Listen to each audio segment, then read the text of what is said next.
महाभारत के युद्ध के बाद 18 दिन के युद्ध ने द्रौपदी की उम्र को 80 वर्ष जैसा कर दिया था, शारीरिक रूप से भी और मानसिक रूप से भी।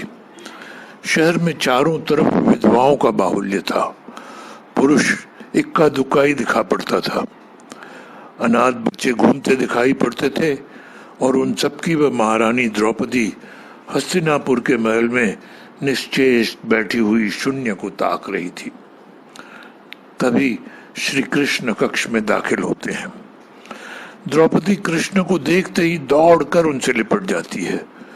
कृष्ण उसके सर को सहलाते रहते हैं और रोने देते हैं। थोड़ी देर में उसे खुद से अलग करके समीप के पलंग पर बिठा देते हैं। द्रौपदी बोली, यह क्या हो गया सखा, ऐसा तो मैंने नहीं सोचा था। तब कृष्ण बोले, नियति बहुत क्रूर होती है पांचाली, यह हमारे सोचने के अनुरूप नहीं चलती, हमारे कर्मों को परिणामों में बदल देती है। तुम प्रतिशोध लेना चाहती थी और तुम सफल हुई द्रौपदी। तुम्हारा प्रतिशोध पूरा हुआ। सिर्फ दुर्योधन और दुशासन ही नहीं, सारे कौरव समाप्त हो गए। तुम्हें तो प्रसन्न होना चाहिए।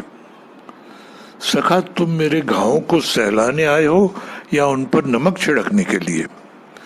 नहीं द्रौपदी, मैं तो तुम्हें वास्तविकता से अवगत कराने के लिए आया हूं।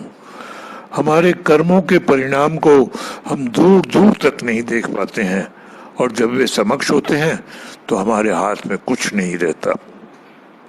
तो द्रौपदी बोली, तो क्या इस युद्ध के लिए पूर्ण रूप से मैं ही उत्तरदायी हूं कृष्ण? नहीं द्रौपदी, तुम स्वयं को इतना महत्वपूर्ण मत समझो, लेकिन तुम अपने कर्मों में थोड़ी सी भी दूरदर्शिता रखती तो स्वयं इतना कष्ट कभी नहीं पाती। तो मैं क्या कर सकती थी कृष्ण?